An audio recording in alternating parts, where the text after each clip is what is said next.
This week, we're going to be examining a set of sources that detail one of the most chilling and, frankly, difficult cases of juvenile crime in recent memory. It's an incredibly tough one. Our goal today is to really unpack the information surrounding the 2007 murder of 4-year-old Ella Bennett.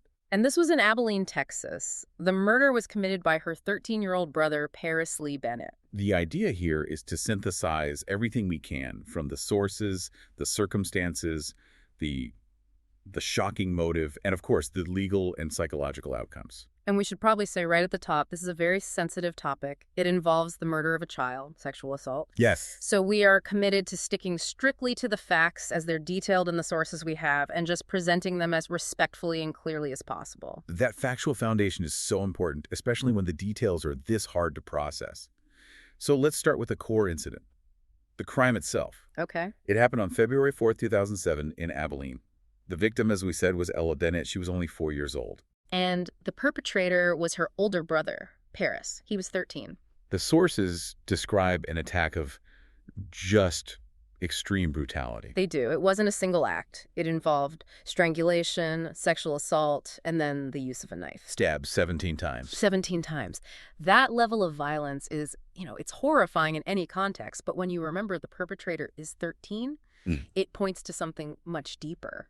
And that's really it, isn't it? The violence is one part of the story, but the other part, the piece that makes this a really distinct case study, is the motive. The motive is everything here. The sources are all very clear on one central disturbing fact about why Paris did this. Exactly. The murder was completely deliberate, it was calculated, and it wasn't even aimed at his sister, not really. No. It was aimed squarely at a third party, his mother, Charity Bennett. He didn't do it because he hated Ella.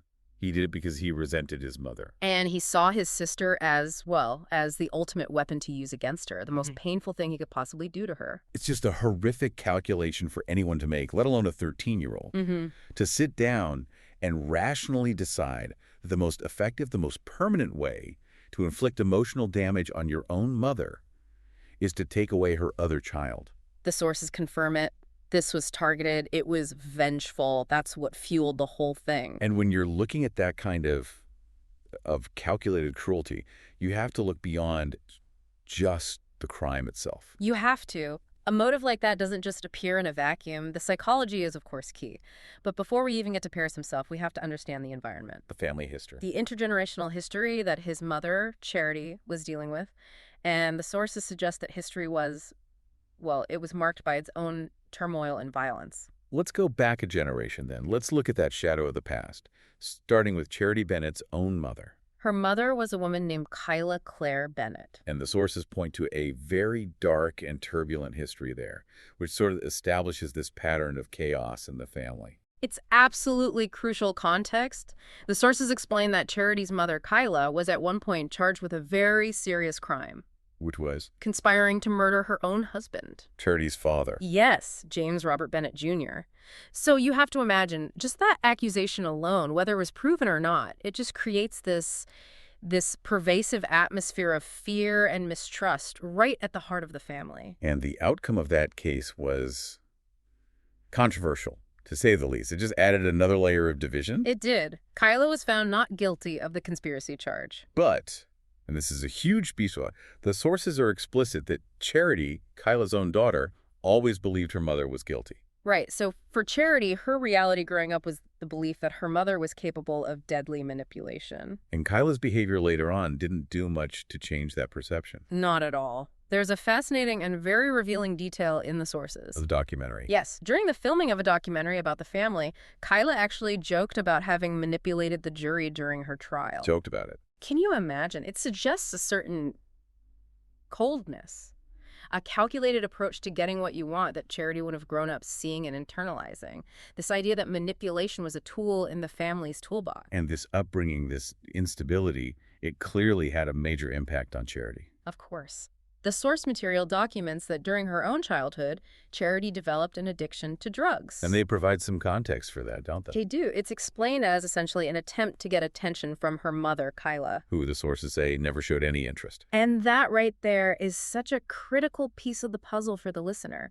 It helps you understand the emotional landscape Paris was born into. He's observing a mother who is herself deeply scarred. Exactly. Neglected, traumatized by her own mother's actions. It's a cycle of emotional unavailability, legal crises, substance abuse, and Paris is watching all of this. So when he later decides to inflict maximum emotional damage, he's doing it against this backdrop of intergenerational devastation where extreme actions were already, in a sense, part of the family language.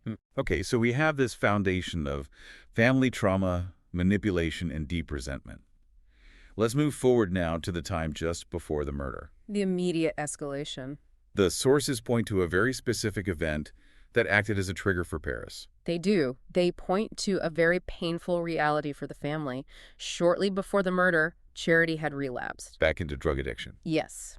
And it's important to understand how the sources frame this. They suggest that for Paris, this relapse was his breaking point. This specific moment. This moment, this perceived failure by his mother, is what the sources directly link to his final decision to murder Ella. That seems counterintuitive.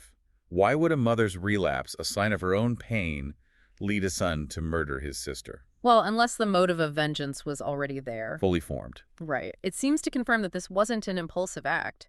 It was the execution of a plan that had been brewing for a long time. He'd been watching his mother, maybe seeing her relapse as a return to that same painful pattern she inherited from Kyla. So if his goal was to punish her, a relapse gives him the perfect emotional justification, in his mind. He's effectively saying, you're going to fail me, then I'm going to make you pay the ultimate price for that failure. But the sources are clear. This wasn't just a snap decision based on that one event. This points to something much more chronic, something ingrained in him. Oh, absolutely. The documentation shows clear warning signs of violence long before the murder. Suggesting the pathology was already there. Deeply rooted.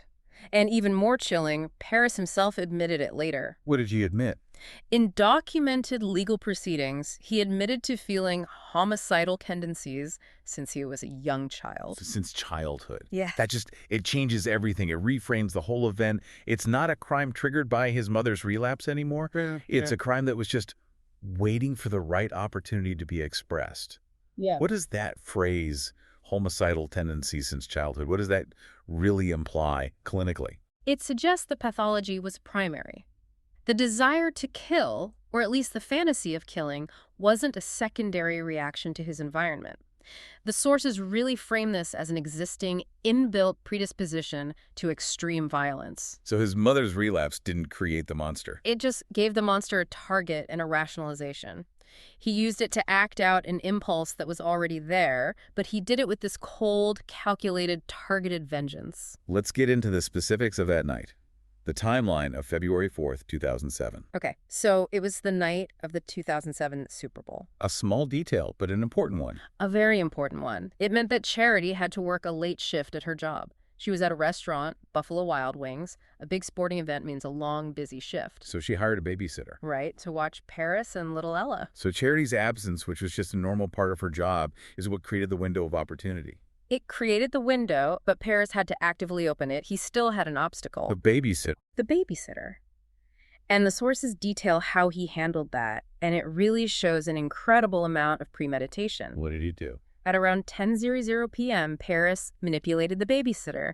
He convinced her to leave the house. Just convinced her to go. Yes, ensuring he was completely alone with his 4-year-old sister. The sources are very clear this was an act of deliberate social engineering. He didn't just get lucky, he manufactured the isolation he needed. That act of manipulation, that's a key part of the psychological profile here. It is. It takes planning, but it also takes a high degree of social intelligence, kind of superficial charm, to talk a responsible adult into leaving their post. Do the sources say how he did it? What he said to her? The specific dialogue isn't detailed, no, but the analysis focuses on the result. It wasn't a threat, it was persuasion. At 13, he managed to convince an adult that they weren't needed or that something else required them to leave. That's just textbook calculated behavior. It is. It requires what you might call empathy application. He knows what to say to persuade someone, but a total absence of actual empathy. He doesn't care about the consequences. So the babysitter is gone. The obstacle is removed. The timeline gets very tight after that. It does. The crime happened sometime before 11:30 p.m. He went into Ella's room.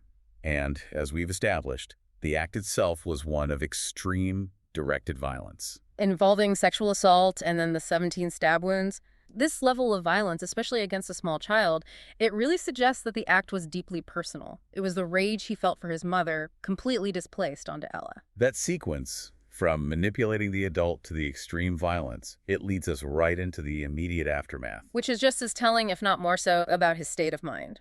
We have to analyze what he did next. Absolutely, because in the immediate post-crime timeline, you don't see panic, you don't see remorse. What do you see? You see measured, calculated actions. Actions designed to control the narrative, to control the chaos that he himself had just created. He didn't call for help right away. No.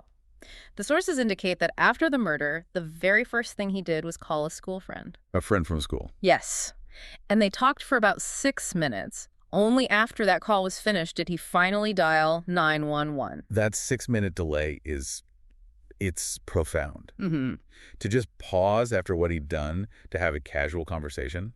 It suggests a terrifying level of self-control and a complete lack of urgency about his sister's life. He's maybe rehearsing his story, getting his alibi straight. He then calls 911 at 11:42 p.m. He does, and the nature of that call is a foundational piece of evidence about his pathology. He tried to fake being insane. Deliberately, he was already trying to manage the investigation. What was his specific claim? He told the dispatcher that he thought Ella was a demon, and that he stabbed her to, stop the demon. It's a classic attempt to externalize the blame, to make it seem like it was about psychosis, not about cold-blooded revenge. Precisely. He's crafting a narrative of diminished responsibility, but that narrative gets tested almost immediately. Because the dispatcher, doing their job, tells him to perform CPR on his sister. And this is the moment. This is where the deception becomes so chillingly clear. His response. His response tells you everything. He pretended he was doing it. He's counting along with the dispatcher, 1, 2, 3, performing the role of someone trying to help. But he wasn't actually doing it. No. The sources note that investigators determined he was just pacing around the room,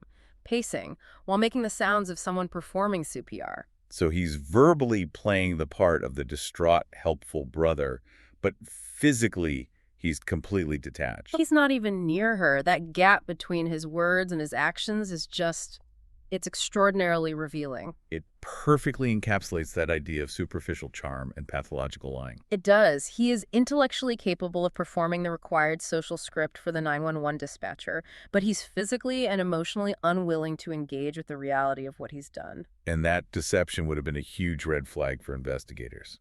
An immediate signal that this wasn't a crime of passion or psychosis. This was a cold, controlling act. The police arrived quickly after that. Paris was arrested before 12:30 a.m., less than an hour after he made the call. The whole horrific sequence, from the babysitter leaving to the arrest, it unfolds in just a couple of hours. Which brings us to the legal process. And this is where things get complicated. They do, because of his age. He was charged with capital murder, which is the most severe charge you can face. But he couldn't be charged as an adult, and that is a critical point for you to understand. Why not? The sources confirm that in Texas at the time, the minimum age a juvenile could be tried as an adult was 14. And Paris was? 13 years and 10 months old. 2 months shy. 2 months. Because of that, he had to be charged in juvenile court, and that completely changes the potential outcomes. Because the juvenile system has its own set of rules and, crucially, its own limits on sentencing. Entirely separate from the adult system. Paris eventually pleaded guilty to capital murder. A strategic move, I imagine. Very likely, yes, to avoid a trial where more details might have come out. And he received the maximum possible sentence for a juvenile convicted of capital murder in Texas. Which was? 40 years in prison. 40 years is a long time for a juvenile, but the key detail, the one that defines the future risk of this case, is parole.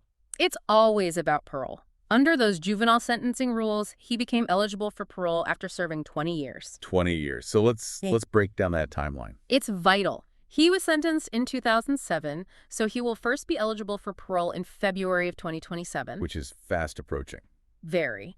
And if he's denied parole every time and serves his full sentence, he will be released no matter what in February 2047. But he's not in a juvenile facility now. No, he was transferred to the adult system when he turned 19. So he's serving his time in an adult prison, but the terms of his sentence, the 40-year max, the 20-year parole eligibility, those are still tied to his original juvenile conviction. So while the legal system figured out where to put him, the psychological experts were trying to figure out what he was. And more importantly, if he could ever be fixed.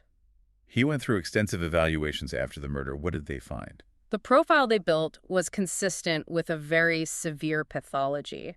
Initially, he met the criteria for conduct disorder traits. Which is? Well, the sources note it's what people sometimes colloquially call sociopathy. It's a pattern of aggression, deceitfulness, a total disregard for rules and for other people. But it didn't start there. Conduct disorder is a diagnosis for young people. Yeah. They took it further during the legal proceedings. They did. They used standardized measures, and those documented significant psychopathic traits. And that's the clinical finding that really defines everything going forward. It's the one that defines the risk. Psychopathy is. It's a specific cluster of traits. Let's try to break that down for our listeners. Yeah. How do those traits connect back to what he actually did? It's a perfect match. First, you have the affective deficit. A total lack of genuine empathy or remorse. We saw that with the CPR call, pacing the room. Exactly. Then you have the interpersonal traits. Superficial charm, pathological lying. The babysitter. The demon story on the 911 call. Right. And third, the behavioral traits. Impulsive but also highly calculated antisocial behavior. The entire murder was calculated revenge. And you have to tie it all back to his own admission. That he'd had homicidal thoughts since he was a child. It's the final piece. It confirms that this was an internally driven pathology. The motive of revenge was the target, but the weapon, the capacity for violence, was already there. It wasn't a reaction to his trauma, it was the driving force, and that's what makes the prognosis for any kind of reform so difficult. Let's move into the aftermath for Charity, his mother.